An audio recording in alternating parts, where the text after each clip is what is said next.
जय हिंद दोस्तों, गुरुकुल परिवार में आपका स्वागत है। हम आपके सामने एक और बेहतरीन लाजवाब प्रैक्टिस सेट लेकर आए हैं। बहुत अच्छे प्रश्न हैं, ठीक है। एक एक प्रश्न आपके लिए महत्वपूर्ण है, आपकी तैयारी को एक अलग स्तर पर लेकर जाएगा। और आप भी अपनी तैयारी में अब थोड़ी तेज़ी लाइए, क्योंकि अब समय ज़्यादा नहीं है।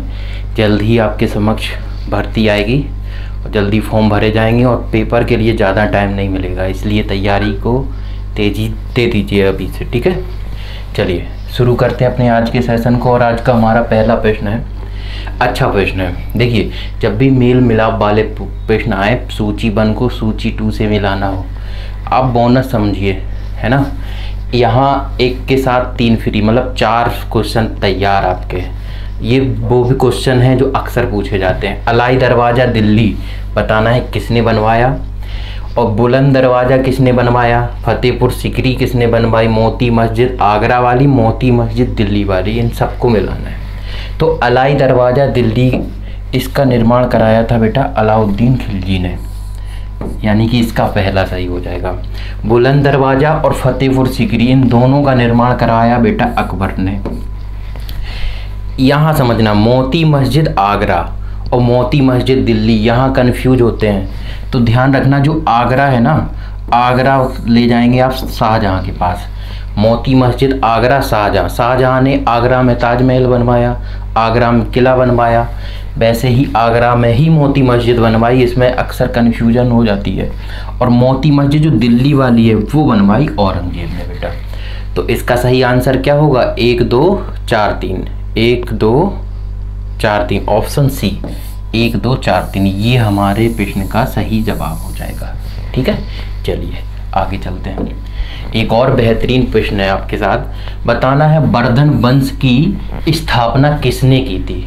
तो बेटा जो वर्धन वंश था, इसकी स्थापना, इसकी जानकारी कहाँ से मिलती है, ये भी प्रश्न बनता है। तो वर्धन वंश की जानकारी मिलती है, एक कवि थे बाणभट्ट। बाणभट्ट की रचना, क्या कौन सी रचना थी, हर्षचरित। इनकी रचना थी हर्षचरित्र। हर्षचरित्र में इसका वर्णन मिलता है, किसका, वर्धन वंश का। इसके हिसाब से वर्धन वंश की स्थापना की थी बेटा पुष्णभूति ने। इन्होंने इस वंश की स्थापना की थी और इन्होंने अपनी राजधानी इन्होंने अपनी राजधानी कहाँ बनाई थी बेटा, राजधानी बनाई थी बेटा थानेश्वर। कहाँ बनाई थी, थानेश्वर। ये भी प्रश्न अच्छा बनता है कि वर्धन वंश की राजधानी कहाँ थी, या पुष्णभूति ने, वो जो पुष्णभूति थे, इन्होंने अपनी राजधानी कहाँ बनाई थी, तो थानेश्वर। ये ध्यान रखिएगा, ठीक है। सरदार सरोवर बांध निम्नलिखित में से किस नदी पर है। यहाँ पे जो कुछ नदी दी हैं, इन पे जितने भी डैम पूछे जाते हैं वो हम सब बताएंगे आपको। पहले आप बताइए, सरदार सरोवर बांध निम्नलिखित में से किस नदी पर है, कृष्णा, गोदावरी, नर्मदा या महानदी। तो सरदार सरोवर बांध बेटा ये कहाँ पे है, ये है गुजरात में, नर्मदा नदी पर है, और ये गुजरात में है, ठीक है। इसको भी ध्यान रखिएगा, गुजरात पे। बाकी कृष्णा नदी पर 2 डैम पूछे जाते हैं। एक डैम का नाम है नागार्जुन बांध, है ना, नागार्जुन बांध पूछा जाता है। एक इस पे पूछा जाता है अलमट्टी बांध, जो कृष्णा नदी पर ही है, अलमट्टी बांध, ये भी पूछा जाता है, ठीक है। ध्यान रखना, ये महत्वपूर्ण फैक्ट हैं, वही आपको बता रहे हैं यहाँ पे, है ना, अन्यथा में कुछ नहीं है, ठीक है। अच्छा, गोदावरी पर कौन सा डैम है, गोदावरी पर पूछा जाता है पोचमपाद। ये गोदावरी नदी का डैम बहुत पूछा जाता है। महानदी का आप लोगों को पता होगा, महानदी पर डैम है हीराकुंड बांध, ये महानदी पर है, ठीक है। इन डैम को जरूर ध्यान कर रखिएगा, ठीक है, नोट कर लीजिए। आगे चलते हैं। अगला प्रश्न है हमारा, अच्छा प्रश्न है, ये भी करंट अफेयर का, ठीक है, करंट का प्रश्न है। बताना है सितंबर 2023 में सूर्य के अध्ययन के लिए इसरो द्वारा लॉन्च किए गए मिशन का नाम क्या है। सूर्य के अध्ययन के लिए किया गया अभी लॉन्च सितंबर में, है ना, 2 सितंबर को किया है। और ये किसने किया बेटा, ये भी ध्यान रखना, तो इसरो ने किया। इसका नाम बताना है, Bhaskar first, Aditya first, Ravi P first या आदित्य L1। तो इसका नाम क्या है बेटा, आदित्य L1। एक प्रश्न बहुत अच्छा बनता है कि इसको कहाँ से लॉन्च किया गया, किस जगह से लॉन्च किया गया या किस द्वीप से लॉन्च किया गया, तो बताना है आपको। ये कहाँ से किया गया बेटा, श्री हरिकोटा, श्री हरिकोटा से इसको लॉन्च किया गया, इसको ध्यान रखिएगा, ठीक है। आगे चलते हैं, एक और अच्छा प्रश्न है करंट का। अगस्त 2023 में LOC के पास, ध्यान रखना बेटा, LOC के पास भारत का पहला है, इसको भी हम हाईलाइट इसलिए कर रहे हैं क्योंकि ये महत्वपूर्ण है, भारत का पहला है इसलिए पूछा जा सकता है। भारत के पहले पोस्ट ऑफिस का उद्घाटन जम्मू कश्मीर के कहाँ किया गया, इसको भी ध्यान रखना, कहाँ किया गया, जम्मू कश्मीर में किया गया। लेकिन हमें और गहराई में जाके बताना है कि जम्मू कश्मीर में तो किया गया, किस जिले में किया गया। ये जम्मू कश्मीर के ज़िले हैं, बताइए इनमें से किस ज़िले में इसका उद्घाटन किया गया। कुपवाड़ा ज़िला, राजौरी ज़िला, किशनवाड़ा ज़िला या बारामूला, तो बताना है इनमें से कौन है सही जवाब। इसका सही जवाब है बेटा कुपवाड़ा ज़िला। कुपवाड़ा ज़िला में पहले पोस्ट ऑफिस, LOC के पास पहले पोस्ट ऑफिस का उद्घाटन किया गया। और ये कुपवाड़ा की पूछा जाता है, कई बार पूछा गया है, ये किस जिला, ये किस नदी पर है, किस नदी पर है, तो ध्यान रखना नदी कौन सी है बेटा, नदी है यहाँ किशन गंगा, किशन गंगा। ये पूछा जाएगा किस नदी के किनारे ये पोस्ट ऑफिस बना है, तो किशन गंगा नदी के किनारे इस पोस्ट ऑफिस का उद्घाटन हुआ है, ठीक है। आगे चलते हैं, ये भी बहुत अच्छा प्रश्न है। यहाँ पर बताना है मट्टनचेरी महल, बताइए मट्टनचेरी महल कहाँ पर है। तो बेटा मट्टनचेरी महल का थोड़ा इतिहास जानते हैं। इस महल का निर्माण बेटा करवाया था पुर्तगालियों ने। किसने कराया था, पुर्तगालियों ने इसका निर्माण कराया था और फिर इसको भेंट दिया था। पुर्तगाली ने निर्माण करके किसे भेंट दिया था, केरल के एक राजा थे जिनका नाम था राजा बीरा केरल वर्मा। इनका नाम एक बार परीक्षा में पूछा गया है, राजा का नाम, तो राजा का नाम ध्यान रखना, राजा की बीरा केरल वर्मा को इन पुर्तगालियों ने इसको भेंट दिया। बाद में इन राजा से किसने छीन लिया, डचों ने इसकी मरम्मत कराई। किसने मरम्मत कराई, डचों ने जब इनकी मरम्मत कराई, इस महल की मरम्मत इनसे छीन कर, है ना, तो मरम्मत के बाद इस महल को क्या कहा जाने लगा, इनको कहा जाने लगा डच पैलेस।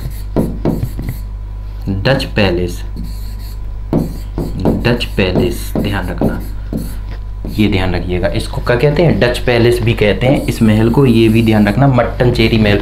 ये प्रश्न पूछा गया है, आप समझना, हल्के में ना लेना, प्रश्न अच्छा है, ये पूछा जाता है। डच महल का, डच पैलेस कहा जाता है, पुर्तगालियों ने बनवाया है, ये भी पूछा गया। किसको दिया भेंट में, ये भी पूछा गया है, ठीक है। तो ये कहाँ पर है, केरल में। आगे चलते हैं, अगला प्रश्न कह रहा है निम्नलिखित में से कौन सा स्मारक स्थान सुमेलित है, बताना है कि कौन सा स्मारक स्थान का युग में सुमेलित है। हवा महल पंजाब, नहीं भाई, हवा महल पंजाब में नहीं है। हवा महल कहाँ है बेटा, हवा महल है जयपुर में, ठीक है। विक्टोरिया महल पश्चिम बंगाल, हाँ ये सही है, विक्टोरिया महल पश्चिम बंगाल में है। और पश्चिम बंगाल में किस जगह है, ये है कोलकाता में, ठीक है, इसको भी ध्यान रखना, ये विक्टोरिया महल कोलकाता में है। नालंदा असम, नहीं भाई, नालंदा असम में नहीं है, ये कहाँ पर है, नालंदा है बेटा बिहार में। कहाँ पर है, बिहार में।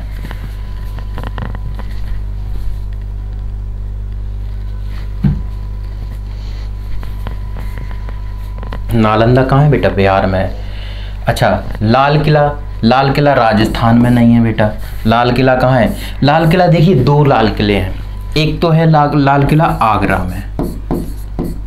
में है, और एक है दिल्ली में, है ना, दिल्ली में भी लाल किला है और आगरा में भी लाल किला है, ध्यान रखिएगा। तो सही सुमेलित कौन है, विक्टोरिया महल पश्चिम बंगाल, ये सुमेलित है, बाकी कोई सुमेलित नहीं है। आगे देखते हैं, कर्मयोद्धा ग्रंथ, ये पुस्तक का नाम है कर्मयोद्धा ग्रंथ, निम्नलिखित में से किसके जीवन पर लिखा गया है? सुभाष चंद्र बोस, मनमोहन सिंह, नरेंद्र मोदी या महात्मा गांधी? तो बेटा ये लिखा गया है नरेंद्र मोदी के जीवन पर, ठीक है। और इस पुस्तक का विमोचन, ये प्रश्न पूछा जा चुका है, 2020 में इसका विमोचन हुआ था। प्रश्न था कि इस पुस्तक का विमोचन किसने किया? तो ध्यान रखना, इसका विमोचन किया था अमित शाह ने। अमित शाह ने इसका क्या किया था बेटा? विमोचन। अमित शाह द्वारा विमोचन किया गया, ठीक है। इसको भी ध्यान रखिएगा, ठीक। ये प्रश्न अच्छा है। आगे चलते हैं। जीएसटी काउंसिल का अध्यक्ष या अध्यक्षता उसकी कौन करता है? तो बेटा जीएसटी काउंसिल, इसको ध्यान रखना, इसको जीएसटी परिषद भी कहते हैं। इसका अनुच्छेद 279 का फर्स्ट है ना, 279 का ए, इस अनुच्छेद के तहत, कौन सा अनुच्छेद? अनुच्छेद इसका बहुत पूछा जाता है, इसलिए महत्वपूर्ण है, अनुच्छेद बहुत पूछा जाता है। इस अनुच्छेद के तहत यह क्या है? जीएसटी परिषद संवैधानिक निकाय, संवैधानिक निकाय है बेटा, संवैधानिक निकाय है, इसको ध्यान रखिएगा। और इसकी अध्यक्षता कौन करता है बेटा? केंद्रीय वित्त मंत्री। कौन करता है इसकी अध्यक्षता? केंद्रीय वित्त मंत्री, ना कि प्रधानमंत्री, ध्यान रखना, केंद्रीय वित्त मंत्री इसकी अध्यक्षता करता है। आगे देखिए, यहाँ पे कुछ समितियां दी गई हैं और उनके सुझाव दिए गए हैं।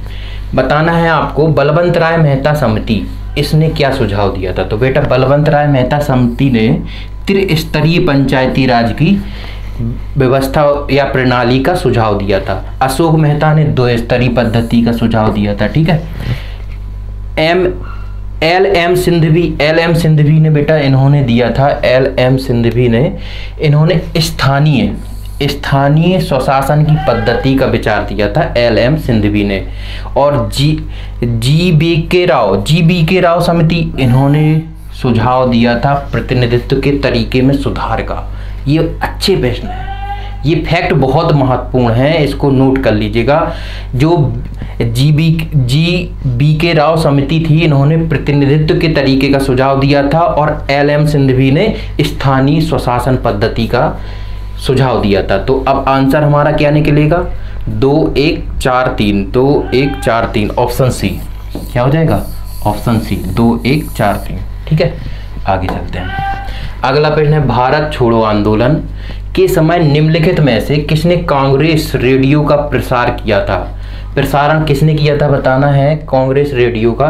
तो बेटा कांग्रेस रेडियो का प्रसारण अरुणा आसफ अली ने किया था, जयप्रकाश नारायण ने किया था, उषा मेहता ने किया था, कि इनमें से कोई नहीं?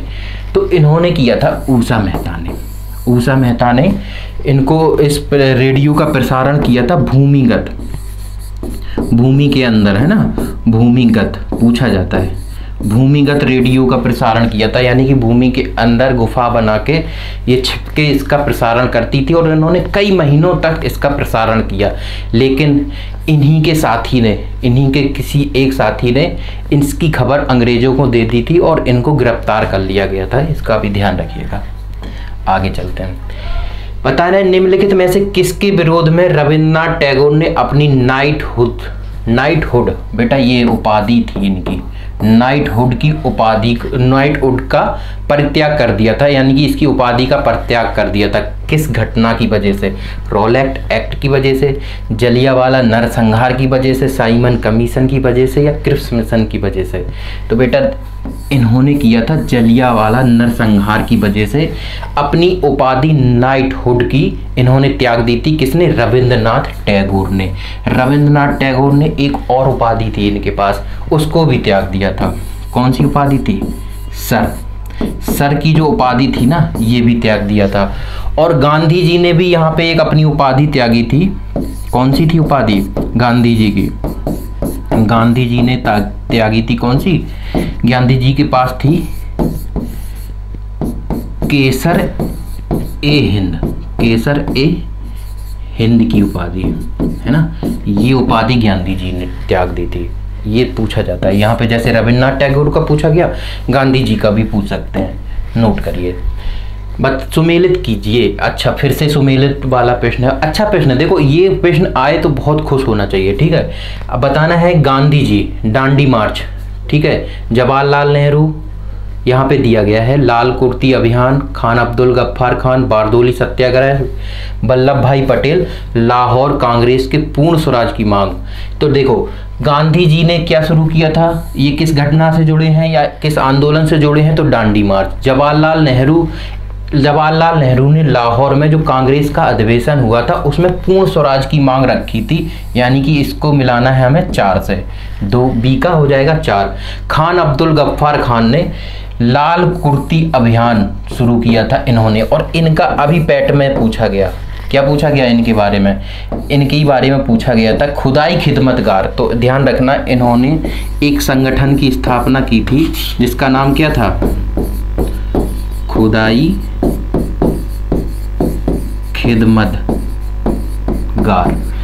खिदमतगार संगठन की स्थापना भी खान अब्दुल गफ्फार ने की थी। बाकी वल्लभ भाई पटेल ये बारदोली सत्याग्रह से जुड़े हैं। तो हमारा सही जवाब क्या हो जाएगा, 1 4 2 3, 1 4 2 3, 1 4 2 3, ऑप्शन डी। क्या सही जवाब हो जाएगा, ऑप्शन डी। ठीक है, आगे चलिए, आगे चलते हैं। बताना है संस्थापक और उनके द्वारा स्थापित सामाजिक धार्मिक संगठन की उचित मिलान वाले विकल्प को पहचाना है।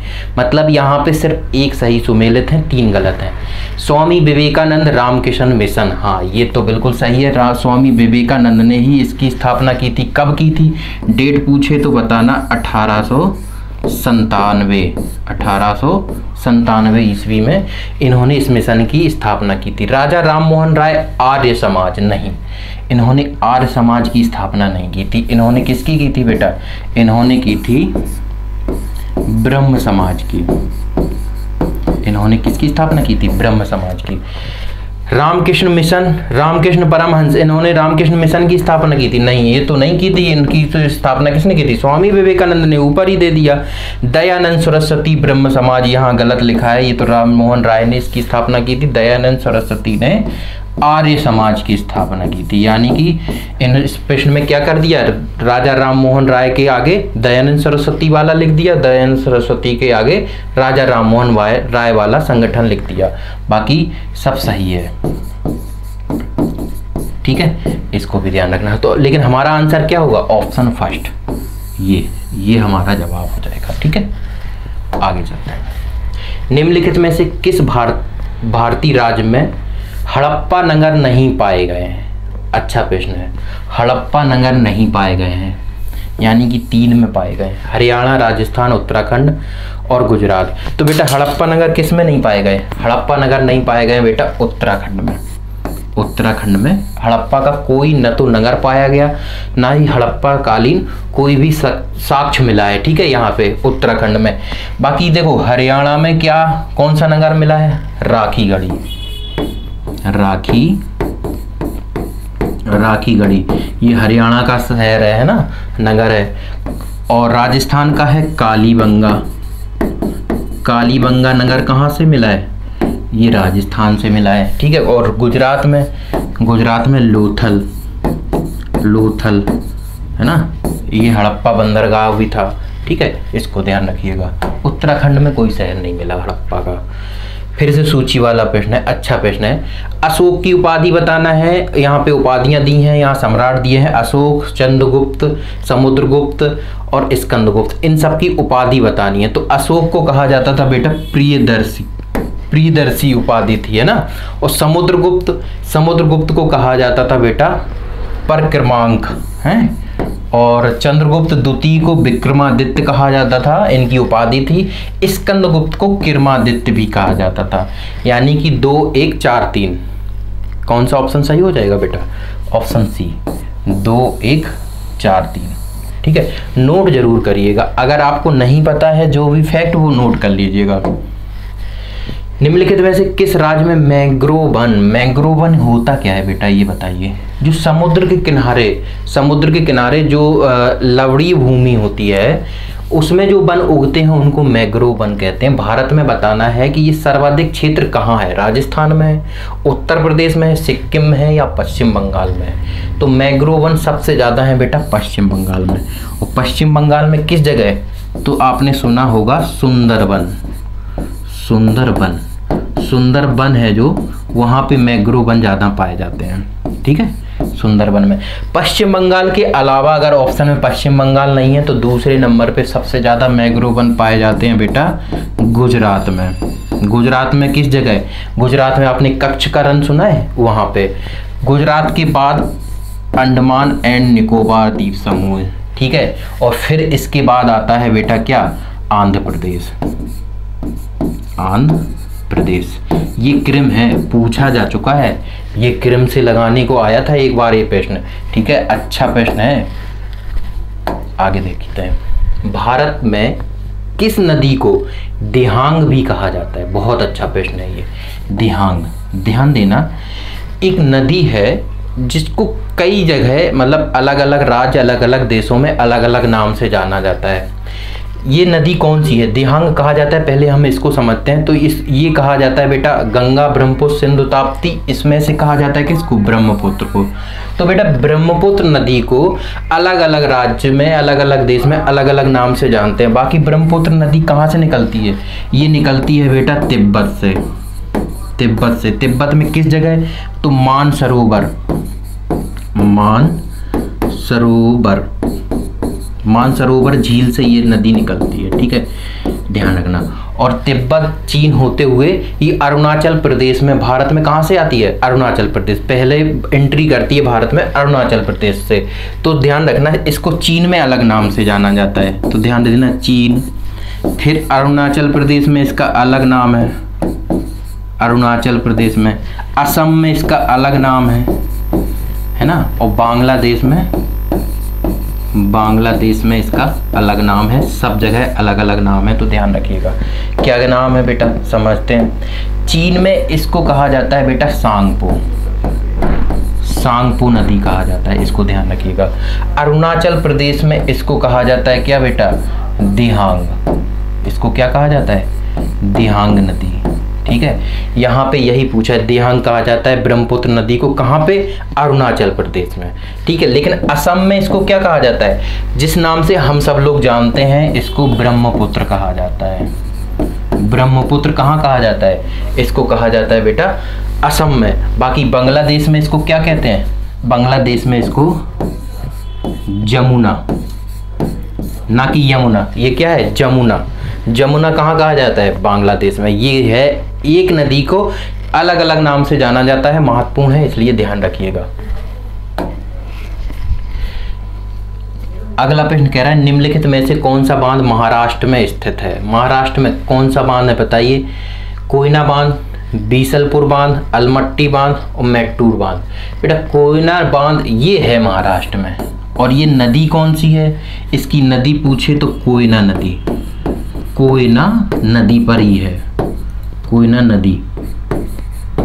ठीक है, और ये कोयना नदी कहाँ से निकलती है, तो ध्यान रखना, ये महाबलेश्वर की पहाड़ी से निकलती है। ठीक है, अब यहाँ देखिए, ये बांध बहुत अच्छा महत्वपूर्ण है, इसको जरूर नोट करिएगा। बीसलपुर बांध अक्सर नहीं सुना होगा बहुत से लोगों ने।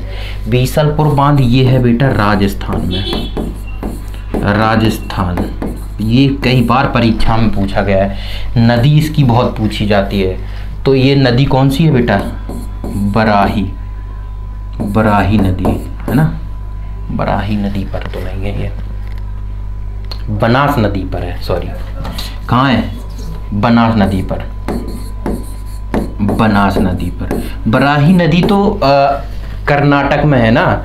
ये कौन सी नदी पर है, बनास नदी पर है, इसको ध्यान रखिएगा। ये सबसे महत्वपूर्ण है, राजस्थान में बनास नदी पर। अलमट्टी बांध ये तो कृष्णा नदी पर है, कृष्णा नदी पर। और ये कहाँ पर है, कर्नाटक में, कर्नाटक। ठीक है, और मैट्टूर बांध ये कहाँ है, ये है तमिलनाडु में, तमिलनाडु। और इसकी नदी कौन सी है, तो इसकी नदी है कावेरी नदी, कावेरी नदी, इसको भी ध्यान रखिएगा। ठीक है, आपको बताना है जो FIH हॉकी पुरुष विश्व कप 2023 का विजेता कौन सा देश है, बताना है किस देश ने जीती है इसकी ट्रॉफी। ये बहुत अच्छा प्रश्न है। क्यों अच्छा प्रश्न है? क्योंकि इसका आयोजन भारत में हुआ, भारत में आयोजन हुआ। कहाँ पे हुआ? तो बेटा ध्यान रखना, इसका आयोजन हुआ उड़ीसा में। उड़ीसा में भी पूछ सकता है कि किस शहर में या किस स्टेट में या किस जिले में। तो ध्यान रखना उड़ीसा के 2 शहर, एक तो है भुवनेश्वर और दूसरा है राउरकेला। यहाँ पे है ना, हॉकी विश्व कप हुआ है ये, ठीक है। और इसको जीता कौन है? जर्मनी। इसका विजेता कौन है? जर्मनी। किसका? पुरुष का विजेता जर्मनी है और उप विजेता है बेल्जियम। ये है उप विजेता, ठीक है। इसको भी ध्यान रखिएगा। महिला का भी पूछा जाए तो ध्यान रखना, महिला टीम की विजेता कौन है? तो स्पेन। ये महिला वर्ल्ड कप जीती है। महिला का, पुरुष का जर्मनी और महिला का स्पेन, ये दोनों महत्वपूर्ण है, ठीक है। आगे चलते हैं। निम्नलिखित में से कौन सा पारिस्थितिकी तंत्र का एक जैविक घटक है? बेटा जैविक घटक कौन होता है? जैविक घटक वो होते हैं जो अपना भोजन बनाते हैं और अपना विकास करते हैं, है ना। तो इनमें से कौन सा है जैविक घटक? घास। और जैविक घटक में कौन आते हैं? पेड़, पौधे और जंतु, ये जैविक घटक में आते हैं। तो घास किस में आ जाएगी? पौधों में आ जाएगी, ठीक है। तो इसका सही जवाब क्या हो जाएगा? घास। बाकी सभी अजैविक घटक हो जाएंगे। ये प्रश्न कह रहा है विवेकानंद रॉक मेमोरियल, ये बताना है कहाँ पर है बेटा। ये है बेटा कहाँ पे? कन्याकुमारी में। कन्याकुमारी। ये स्मारक बना है समुद्र में, है ना। मुख्य भूमि से 500 मीटर अगर आप अंदर जाएंगे, समुद्र में जाएंगे, तो एक स्मारक बना है कन्याकुमारी में। और ये किसका स्मारक है? विवेकानंद का। और ये कहाँ पर है? कन्याकुमारी। कन्याकुमारी कहाँ पे है? तमिलनाडु में। इसको भी ध्यान रखिएगा। बताना है भारत में कौन सा एकमात्र राज्य है जहाँ सामान्य यानी कि कॉमन सिविल कोड लागू है? बहुत अच्छा प्रश्न है। जम्मू कश्मीर, मिजोरम, नागालैंड या गोवा? तो बेटा ये कौन सा राज्य है? गोवा। गोवा में आज भी क्या कह लो कि यहाँ पे राज्य किसका था? पुर्तगालियों का। पुर्तगालियों के समय से ही यहाँ पे कॉमन सिविल कोड है, यानी सिविल संहिता लागू है, सिविल संहिता। और ये कौन सी सिविल संहिता है? इसको कहा जाता है बेटा पुर्तगाली सिविल कोड।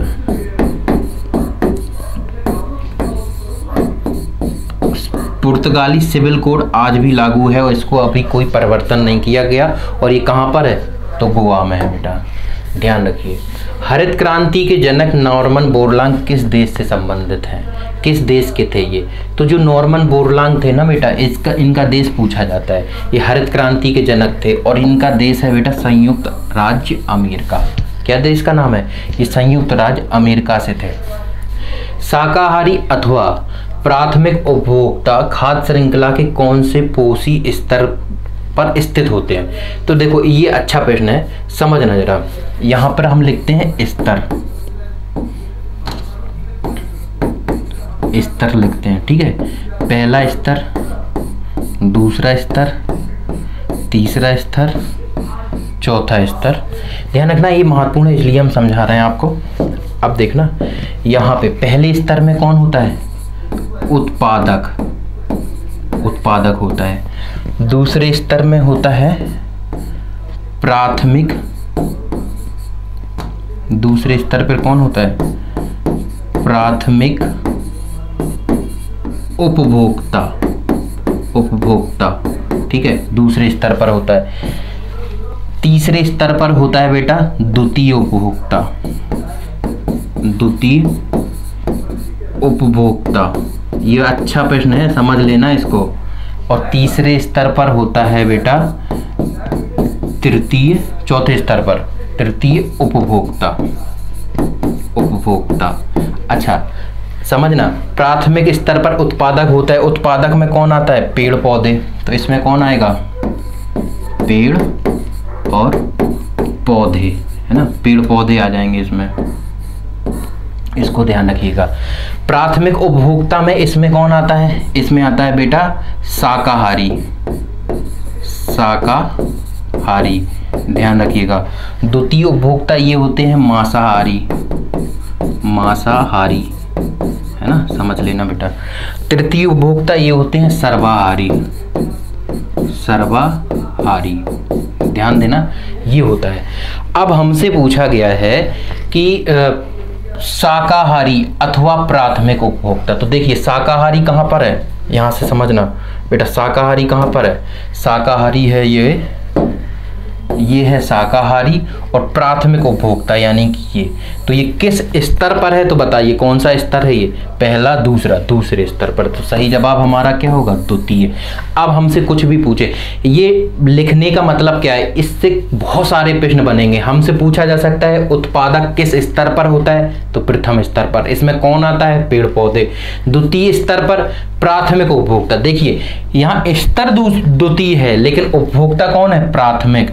यहाँ स्तर तीसरा है लेकिन उपभोक्ता कौन है? द्वितीय। तो यहाँ गड़बड़ हो जाता है, यहाँ 2 नंबर, यहाँ 3 नंबर, है ना। तो दूसरे नंबर पर प्राथमिक उपभोक्ता, तीसरे नंबर पर द्वितीय उपभोक्ता और चौथे नंबर पर तृतीय उपभोक्ता होता है। इसमें प्राथमिक उपभोक्ता कौन? पेड़ पौधों के बाद शाकाहारी, जो मतलब पेड़ पौधों को खाते हैं वो होते हैं शाकाहारी। द्वितीय उपभोक्ता मांसाहारी, यानी कि जो शाकाहारी जानवर या जंतुओं को खाते हैं वो मांसाहारी। जैसे एग्जाम्पल देते हैं, पेड़ पौधों को कोई कीट या तिलचट्टा, वो शाकाहारी यानी कि प्राथमिक उपभोक्ता में आ जाएगा। लेकिन मांसाहारी, उसको खाने वाला जैसे मेढक है, तो वो कौन सा हो जाएगा? मांसाहारी में आ जाएगा, यानी कि द्वितीय उपभोक्ता में आ जाएगा। और मेढक को कौन खाता है? सांप, सांप आ जाएगा तृतीय उपभोक्ता में। और इसके बाद जो सर्वाहारी में, सर्वाहारी सांप को कौन खाएगा? चील। तो एक ये कृम होता है, तो इस पे कोई भी पूछ ले आपको, आप बता सकते हैं, ठीक है, ध्यान रखिएगा। आगे पूछते चलते हैं। एक वर्ष में स्वराज का नारा, ये अच्छा प्रश्न है। एक वर्ष में स्वराज का नारा बताना है, महात्मा गांधी ने दिया था, पर कब दिया था? दांडी मार्च के समय, असहयोग आंदोलन के समय, या सविनय अवज्ञा आंदोलन के समय, या गोलमेज सम्मेलन के समय। तो एक वर्ष में स्वराज का नारा महात्मा गांधी ने दिया था बेटा 1 अगस्त को, 1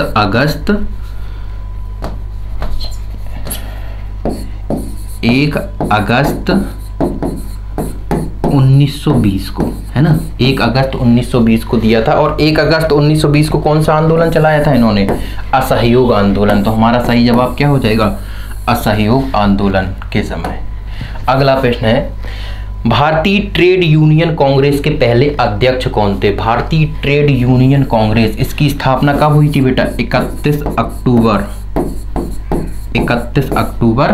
1920 को। और इसके पहले अध्यक्ष कौन थे? लाला लाजपत राय। ये पूछा जाता है प्रश्न।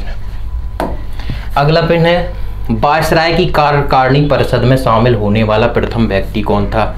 सत्येंद्र प्रसाद सिन्हा, सैयद अली ईमान, या PS शिवस्वामी अयंगर, या तेजपाल सप्रू। तो इसका सही जवाब है बेटा सत्येंद्र प्रसाद सिन्हा। ये वायसराय की कार्यकारी समिति में शामिल होने वाले पहले भारतीय थे, ठीक है। और ये कौन थे बेटा?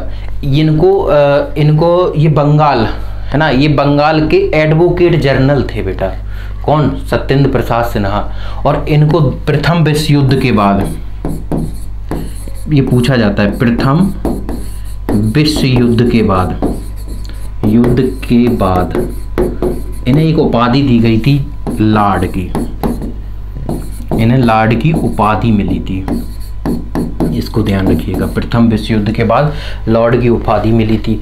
साथ ही साथ इन्हें 1920 में बिहार और उड़ीसा का गवर्नर बनाया गया था, इसको भी ध्यान रखिएगा, ठीक है। चलिए आगे चलते हैं। और आज का हमारा लास्ट प्रश्न है, सूची दिया है, भारत शासन अधिनियम कृप्स प्रस्ताव, अगस्त प्रस्ताव और बेबेल योजना। ये डेट में कन्फ्यूजन होता है, इसलिए हम इस प्रश्न को लेकर आए हैं। भारत शासन अधिनियम 1935 ये सही है।